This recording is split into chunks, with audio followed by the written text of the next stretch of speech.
Please take your seats. We will begin with our next panel. We have been mentioning China sporadically throughout the conference, but it does deserve a closer look. So our next panel is Beijing's long arm, deciphering China's military rise and its ripple effect on European security.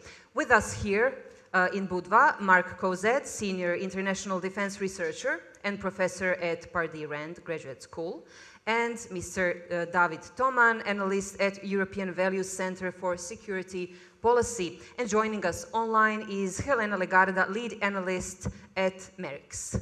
Welcome. Welcome, Helena. Let's start with you because you are so far away and I want to include you right away so you feel right at home. Do we have a comprehensive, an overall assessment of China's military capabilities? What do we know? Thank you very much, Yasmina. And let me first say that I very much regret that I couldn't join you in person in Budva today, but online will have to do for today. And let me thank as well the Atlantic Council of Montenegro for the invitation to join you at the 2BS Forum. You are very welcome. To your question, I think we have to say that it's a bit of a mixed picture. We've heard many policymakers, including the NATO Secretary General, calling on China to be more transparent about its military modernization process. And this is because there are many things that we do not know when it comes to China's military capabilities. What we do know, we know that China is engaged in a process of military buildup and modernization, and it's been ongoing for a few years, but it really sped up since 2015 or 16. We know that at this point, China has the largest navy in the world by number of ships. I think it's around 355 ships and counting at the moment. We know that China has the largest aviation force in the region and the third largest in the world at the moment. And we know that China's sort of defense budget or defense spending has been increasing very rapidly over the last 3 years. It's roughly tripled since 2010. But the process is quite opaque, so we don't have a full assessment on the details, and even more so on certain sort of areas or certain military services or types of capabilities. Going back to the defense budget, for example, we do know the overall official number that the Chinese government publishes, but it also seems quite clear that major categories of spending are omitted from this number, things like research and development or even procurement. So we don't even have accurate data on that front. We know that China relies on its strategy of civil-military fusion, also to modernize the military and develop new capabilities and to integrate the generally technologically more advanced private sector into its defense industry. But it's very hard to know exactly how that works in detail, and it's very hard to assess outcomes or the adoption of any sort of weapon systems or technologies that are developed through that strategy. And maybe one final point where I think opacity is quite concerning is the issue of China's missile arsenals, whether we're talking conventional or nuclear.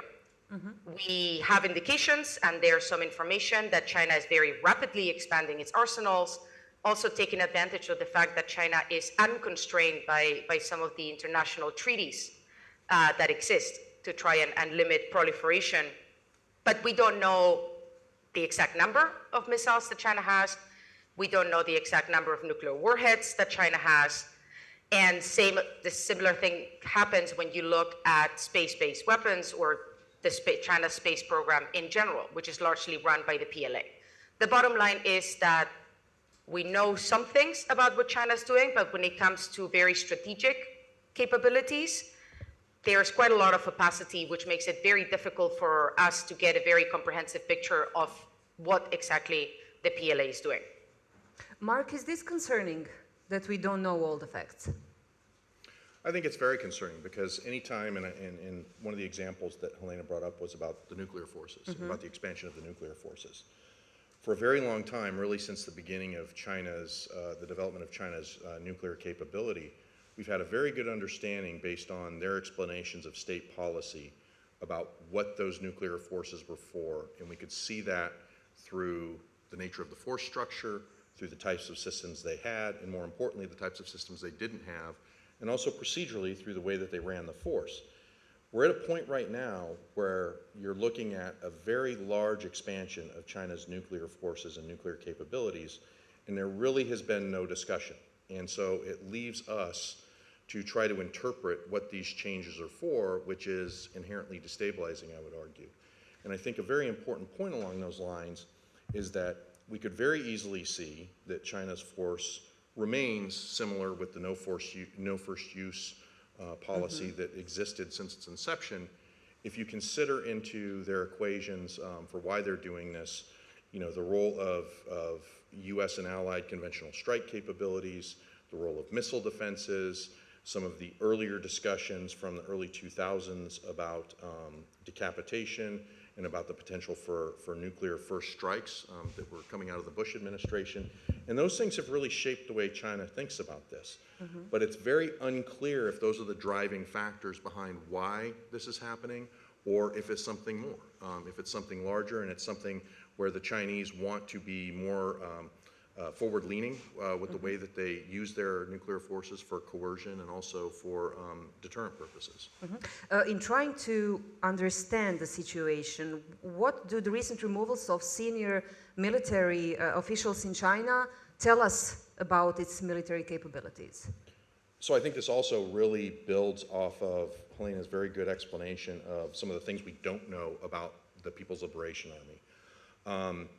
The removal of Li Shangfu very recently is one in a number of these types of removals, and I think we need to go back and look at 2015. You've had 4 members of the Central Military Commission. You very recently had the commander and deputy commander of the nuclear forces. You had a commander who was very heavily involved in the space program.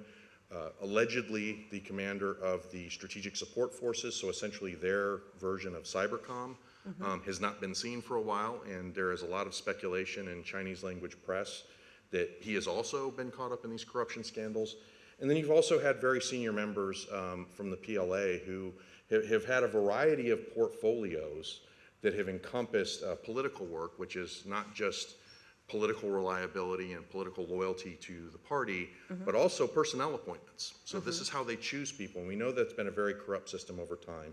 But you also have very senior leaders who have been involved in their acquisition programs and their equipment development programs, logistics, and then also now we're seeing people from the operations departments, which is something we hadn't seen in the early stages. So where I think this fits in the broader discussion about China's military capabilities is trying to understand it in the perspective of the institutional change that Xi Jinping has felt was necessary from his time taking over the Central Military Commission. When he first came in 2013, it was very clear from his first day that he was not happy with the development of the People's Liberation Army and the nature of the institutional reform that had taken place. And there are a few strands that I think are very important in this regard. In 2017, at the 19th Party Congress, she gave a speech that's called the Will They or Not speech, and he voiced 4 things that he's concerned about, and that was whether or not the military was going to follow the party, so the question of loyalty and reliability, whether or not the commanders were capable of leading that force, whether or not they were proficient enough to fight wars, and whether or not they could mobilize.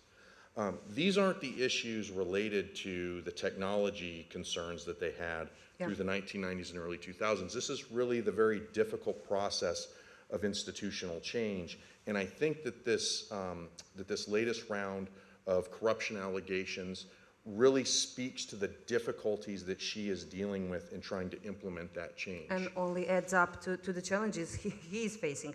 David, how do you see the readiness of the People's Liberation Army? Are we satisfied with the quality of and quantity of information that we have about that? Well, that's an excellent question, and many important points have been already addressed. When doing research on China, I always or very often think of what former US President Bill Clinton said, that trying to censor internet would be like nailing Jello to the wall.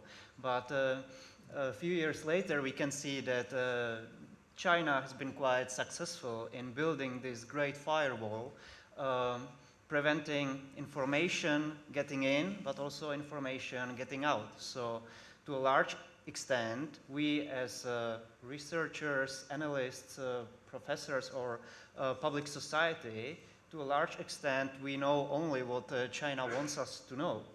And as already mentioned, we know it is the biggest military in the world in terms of active personnel. We are aware of some of its capacities and capabilities. We know the goals and ambitions that they want to be fully modernized by 2035 and be a top world-class military by 2050. But one thing that we haven't touched upon yet is, in my opinion, one of the biggest weaknesses of PLA, and that's a significant lack of combat experience.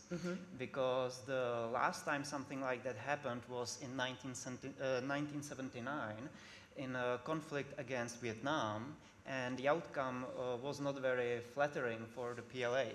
So there is this negative experience, and also additional lack of combat experience. But of course, PLA is aware of this problem, and they are trying to make up for it through elite capture. So they are trying to approach especially former military personnel of NATO countries, especially from the United States and then also the United Kingdom, because those retired experts and officials, they are easy targets. And it's not like PLA can address them directly, you know, but it can be through other means or other ways. So it doesn't even seem so straightforward that those former officials are providing know-how to PLA. Well, we hope that they don't get to have any combat experience for a long time now. Yes, that would be a good news if they continue to lack that kind of experience. But is it only the buildup of the military equipment and the people in it and the aircrafts and the aviation and the largest navy in the world? Is it just a question of this kind of traditional warfare, or is it a question of new forms of warfare, of cyber attacks, of hybrid war? David? Yeah, that's a very good point, because of course Chinese society in general is not in favor of war, because they are used to their life standards. There is this narrative that war is something negative, something expensive, and that peaceful growth is much better. So, and also there are other aspects. I would say that in some sense, PLA is now on top of its game, because apart from military buildup, there are many things that they have to pay attention to in the future. The economy is slowing down, the population is aging, China has to deal with consequences of its one China policy, which projects itself in China's demography. And as you can imagine, Chinese parents are not very excited about sending their only child to war. So, of course, that's why PLA now pays close attention to, like you said, cyber warfare, PsyOps, and also they invest heavily in AI and autonomous system and technologies such as drones and so on, so that if they decided to get some combat experience, it doesn't cost that many lives. Helena, now we know kind of what we know and what we don't know, and we know some of the upsides and the downsides they experience. But over the last decade, China and Russia have expanded trade and defense ties. They declared a partnership without limits. Now, does this explain China's decision to stand by Russia regarding the war in Ukraine? I think this is part of the picture. So the China-Russia relationship, as you said, has expanded and has deepened over the last few years, including since Russia launched its war of aggression against Ukraine. We've seen since the start of the war, Chinese officials and of course Russian officials taking every opportunity to emphasize their partnership, including with Xi Jinping traveling to Moscow earlier this year, where he emphasized their partnership and spoke of China and Russia as sort of the two drivers of changes unseen in a century in the international stage. But I'll say that the relationship does have limits. The no limits partnership, of course, is the rhetoric that Beijing and Moscow have chosen to use, but those limits exist. And this is to do with how the CCP approaches alliances and bilateral relations. Beijing, the Chinese Communist Party, wants to be able to preserve its own freedom of action and reaction. China only has one alliance and sort of mutual defense agreement with another country, and it's with North Korea. And you often hear Chinese experts and analysts, let's say, complaining about that agreement with North Korea, because it puts China on the hook for certain behaviors by Pyongyang that Beijing maybe wouldn't have gone for. So China doesn't want Russia to become any form of North Korea 2.0 for Beijing. So this is why we see no direct military support by Beijing, or we see Chinese companies, especially the big ones and the Chinese government, in certain aspects, abiding mostly by Western sanctions. So those limitations exist, right? This is not a full-blown no limits partnership. But Beijing, of course, is still supporting Moscow. It has since the war started. It's done so rhetorically, it's done so economically, in a way, while not fully violating sanctions. It's still thrown lifelines to Russia. And of course, in the tech and the military space, we have some evidence, mostly through customs data, of high increase in Chinese sales of technology and dual-use components to Russia. And there's some evidence that those are ending up in the battlefield in Ukraine.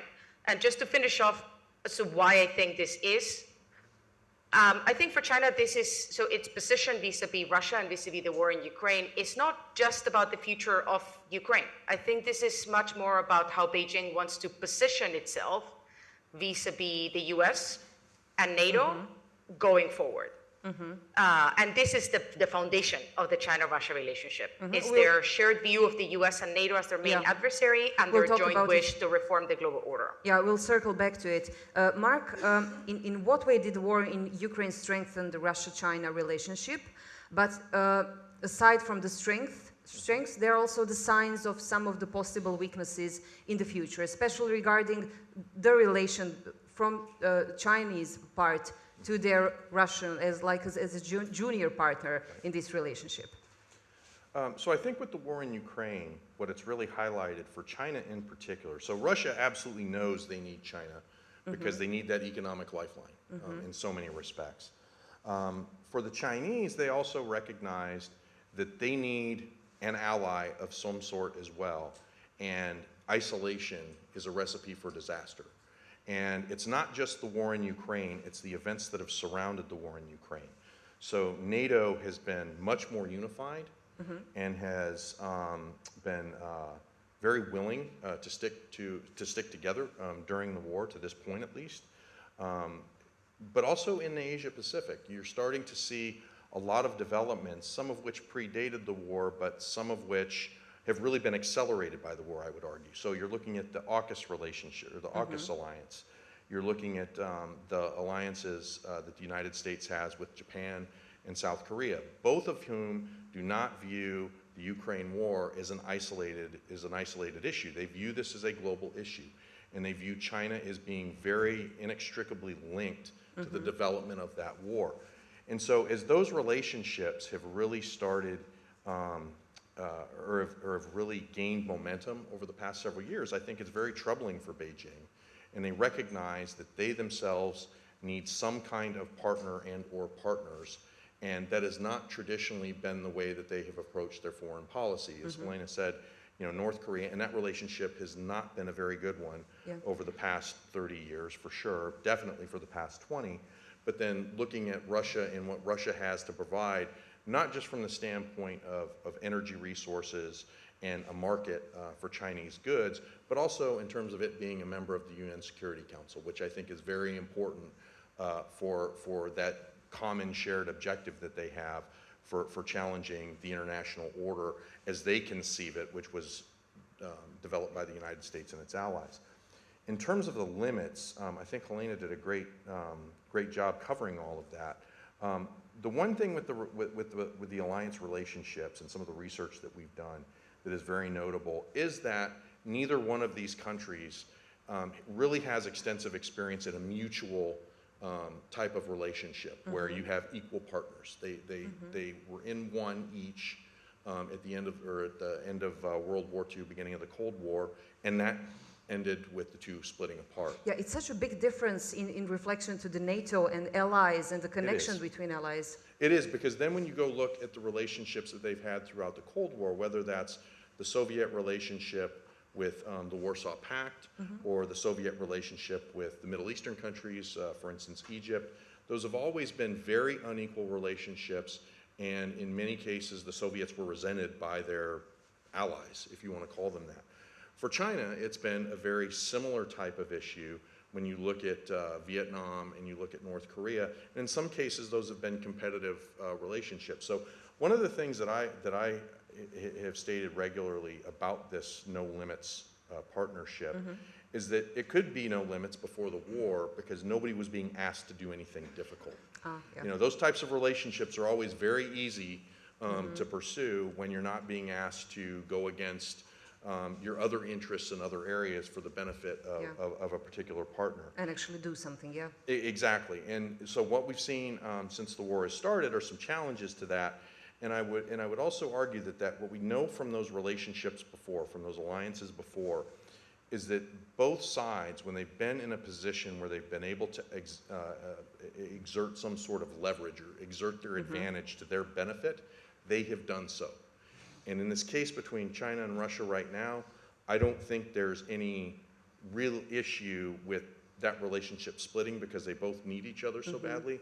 But over time, you have to question the durability of the relationship because they really aren't working for common interests. They aren't really working together like you see in some of these other alliances that have shared values. David, in his speech in the late 2022, the last year, she said China has not ruled out the use of force regarding Taiwan, and we know this. But what scenarios are now possible?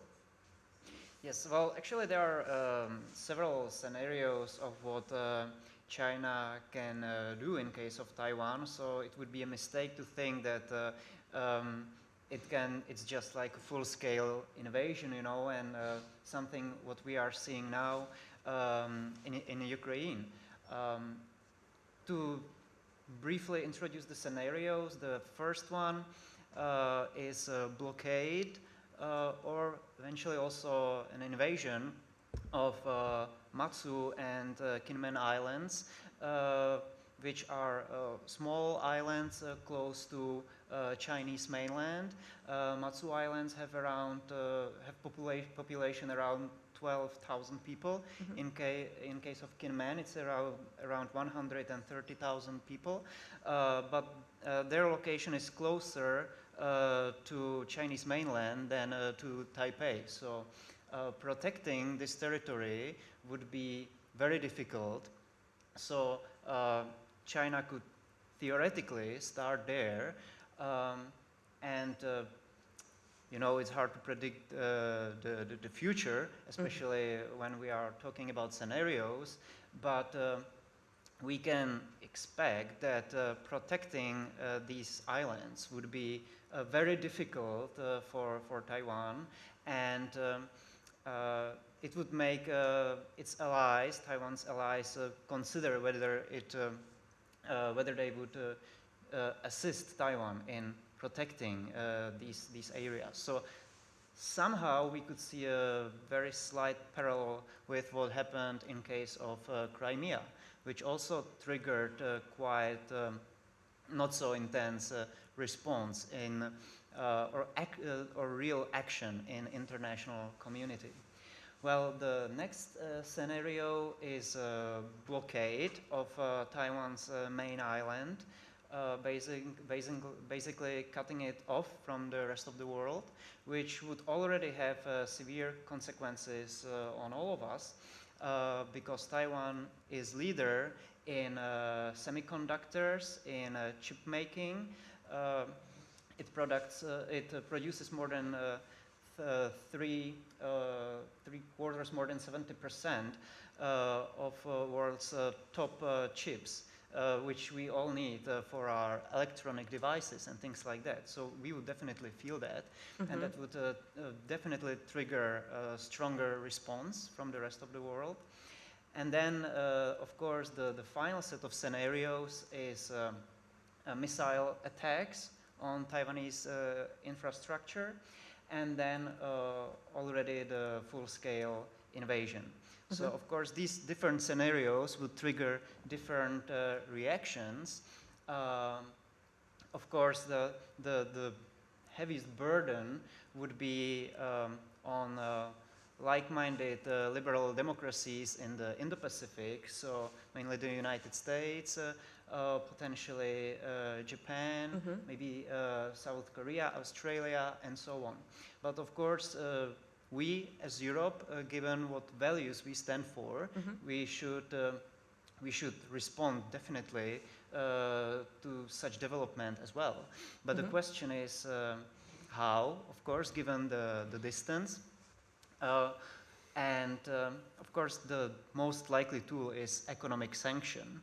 But in this regard, we need to think of our dependencies on China, not just economic dependencies, but also technological dependencies and dependencies in areas such as pharmaceuticals. So we should really pay close attention to these dependencies and vulnerabilities, and keep in mind these scenarios to prepare for something that will hopefully never happen. Not happen. Helena, what do you? Yeah. Can I have one quick Yes, point yes, on that? definitely, Mark. I think another one to think about as well, and this one has really been a policy problem for both the United States and Taiwan as they've thought about the threat that China poses to Taiwan, and that is those gray zone operations. And those operations that the Chinese conduct that are designed to be below our threshold, the United States threshold of reaction. And I raise this because those are particularly challenging because we have not, the United States, come up with policy responses for those. And right now what you're seeing is a significant increase in the use of these gray zone tactics in a way that has really challenged the way that the readiness of Taiwan's force, its constant reactions, its changes to norms, and it really sets in a sense of insecurity, but also a requirement that there is some sort of a response from Taiwan. And so I go back to the Chinese strategy using these gray zone operations, and we go back and look at the South China Sea. And I think that's a perfect example. The United States did not have a strategy for responding to that. And over the course of a few short years, the Chinese were able to build up a significant disposition in the South China Sea. So we need to change our focus and the way we look at things, to adjust our lenses, to be able to spot the gray zones and be prepared to react to them in a timely manner. I agree. We need to have a very serious policy discussion because it raises questions about what we are willing to do and not do. And those strategies, if pushed to their extreme, put us in a position where we won't be able to react after a given period of time. Helena, yesterday we discussed the possibility of China's action towards Taiwan and the ripple effect it will have on European security. And now it is in the title of our panel. Right now we are actually talking about it. So what happens if China executes any of the more violent scenarios toward Taiwan? Would the focus of the security kind of decision makers focus in this part of the world, and what would that mean for Europe, considering the war in Ukraine is still going on? It's 591st day today?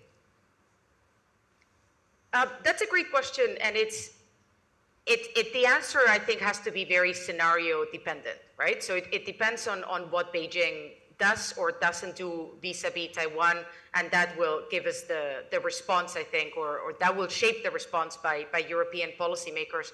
But a couple of general points on this topic. I think first, if we want to change our own lens and the way we look at how China operates, I think it's also very important to try and pierce the ideological bubble of the CCP and get a better understanding of how Beijing and the Chinese Communist Party actually look at foreign policy, look at the world, and look at these issues, and to take what they are saying seriously. The more kind of recent framing in China is one of extreme scenario thinking, to borrow Xi Jinping's own words, by which Beijing is increasingly considering the possibility of a conflict, likely with the United States, as it starts to feel more and more concerned that its international environment is becoming more hostile for the CCP's own ambitions. This doesn't necessarily mean that China wants to attack Taiwan or that it will do so anytime soon, but it's something that's there. So if that does happen, what does this mean for Europe? It means a number of things, and some of them have already come up in the panel. David and Mark mentioned them, but I think economically and technologically, any sort of conflict around Taiwan would have huge implications for Europe and for European security. The issue of semiconductors is one, but it's not the only one. Over 50%, I believe, of world trade goes through that region. If there's any form of blockade or conflict, and that trade cannot go through or needs to find alternative routes, that will hit our economies fairly hard and fairly quickly. Of course, militarily speaking, an open conflict in the region will make Europe have to face fairly difficult choices with regards to its own responses. And each member state is likely to respond in different ways, but especially if the war in Ukraine is ongoing, I think we're likely to see the United States repositioning its focus, its attention, and its capabilities towards the Indo-Pacific region, which means Europe would have to step up in the European theater. Are we prepared for that, or are we not? So that's a key question to consider. And then maybe in the longer run, an attack on Taiwan, I think, would have very serious implications for regional stability and for the regional balance of power. And a lack of response by Europe or by the United States or other actors, I think, would set precedent for kind of potential future conflicts. So I think this is the right moment for Europe to simply start thinking about how it would respond in case of different types of attacks. We shouldn't be caught by surprise. Yeah, Mark, well, this is the key question. How should Europe get involved? And should it? And in which way should it get involved in the Indo-Pacific region? I think the first part of that question is, I don't get the sense that there has been a lot of really deep thinking about the scenarios and what they mean from a defense standpoint for Europe. And honestly, I think that we have limited thought into those in the United States. We tend to look at these scenarios as relatively contained, as relatively compartmentalized, and we don't and haven't really thought about the much broader global dimension. So I say that because we've done some work for the Department of Defense looking at the United States homeland and potential for Chinese attacks on the United States homeland, continental United States, which would trigger Article 5. And when you look at the way that the Chinese have looked at US operations over time, their lessons learned from those, and you look at the things they believe they can't have happen, it gets you to a point very quickly, they will never say this, but it gets you to a point very quickly that you can see scenarios where that actually takes place.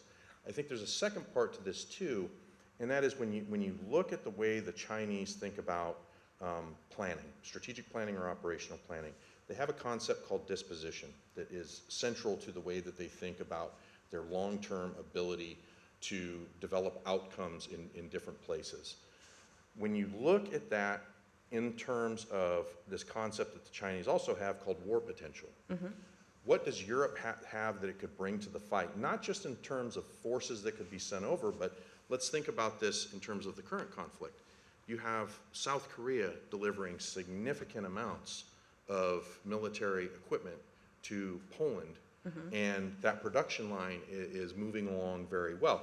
The same thing logically could happen in the other direction. And so I think from a European standpoint, one of the things that they need to be prepared for is some sort of a Chinese action if they believe that that type of support is forthcoming.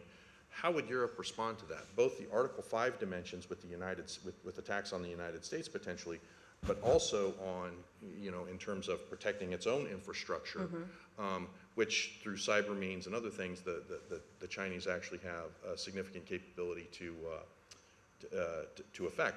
And I just think that that's a discussion where we've been so focused on the war on terrorism, Iraq, Afghanistan, other security issues, that we really haven't spent the time thinking our way through some of those scenarios and trying to game out what different potential policy and military responses might be. And I think it's really important that we do that. We have 3 more minutes till the end of the panel. I just wanted to ask, is there a question from the audience? Maybe for us, we have 2. 1, 2. We will take both questions, if you don't mind, and then we will try to give a short answer to it. Yes, good morning, Gregor Meyer, regional correspondent for the German press agency DPA. My question to the podium, what do you make up out of this BRICS, this alliance of illiberal bigger powers encompassing China and Russia and others, and now even extending to Iran and Saudi Arabia? Is this more a propaganda stunt, or is this something which may develop into another pole in the perhaps still unipolar world? Okay, and we will take another question, another 2 questions, and then we will see if they overlap and try to answer it. Hello? Yeah, I'm Tom O'Donnell. I work on energy and international affairs out of Berlin. I'm an American. I think I mentioned there's this issue of Europe being under great stress, economic and energy stress because of the war. And what I'm wondering about is a scenario, as Mark was talking about, a scenario where China does something, it's a little beyond this gray zone, something enough to provoke the United States to respond and close down the trade routes.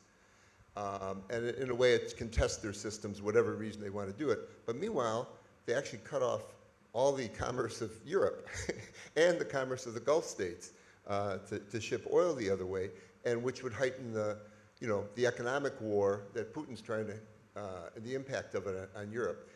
I didn't see anything in the recent, it was a big deal that the Germans had their first scenario for what to do with China. A, I think the name the United States was like twice in it, once in the footnotes, and B, nothing like this was considered. What if everything is cut? So. And we will try for the 3rd question, and then we will answer it. You're Frederick, New Age Politics Research Network, Ukraine. I have a short question to all the panelists. How do you see the possibility of China getting deeper in supporting Russia with heavy weapons and ammunition? So since we know that Russia is running out very fast of ammunition and weapon in war against Ukraine, and in desperately searching for this military stuff within its allies like Iran and China. And Russians can consider China as one of the main sources of this heavy equipment and military equipment and ammunition. Okay, maybe we can divide three questions to 3 panelists, if you would like. So first one was BRICS, new members in, doors open for new ones. What does this mean for the China? Who would like to? Do we have a volunteer? Maybe I would yes. just... Okay. Oh, ladies first, ladies. Ladies first, okay. I can respond to this one very quickly. Okay. China definitely looks at BRICS as a geopolitical initiative. And there's been some commentary about how BRICS could potentially be an alternative to the G7. So it's part of China's strategy to engage with the Global South, build an alternative power base, and then contest the rules underpinning the global order in multilateral institutions. But, and this is an important but, this doesn't mean that all the other BRICS members look at BRICS this way. Okay. So I would not go so far as to say that BRICS is going to become another pole in sort of a multipolar world. Beijing has that ambition. I see loads of barriers to it managing to get there. Okay, we are 2 minutes over the time. Adnan, sorry. We will be very quick with the two answers. So we have the energy stress in Europe. What about if the closing up of the trade routes happen, and China getting deeper involved with supplying Russia with weapons? Yeah, so as for, I would take Ukraine if you don't mind. Well, of course, like as mentioned, Russia and China are both sort of challengers of the current rules-based order that liberal democracies around the world stand for. So in this regard, Russia is doing quite a useful job for China, being sort of a case study. What can it get away with?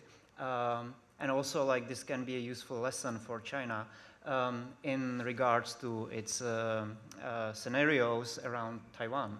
At the same time, China is still trying to maintain this global image as a responsible global actor, officially maintaining neutrality and sort of striving for global peace, even though it's, of course, sort of a PR of PRC.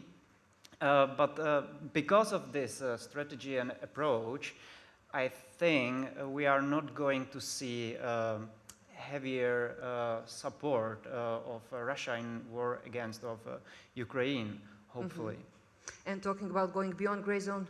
Yes, I think we need to continue the discussions that we're having right now about a common understanding of the problem and the potential threat, as well as a common understanding of what our interests are between Europe and the United States and potential solutions for that. I think there's been a lot of progress in that area, but those discussions I think still need to go on because we will probably never exactly be on the same page, but I think we could definitely be in a place where we have a lot more common ground beneath us. Mark, David, Helena, thank you so much for being a part of this panel. Thank you to our panelists.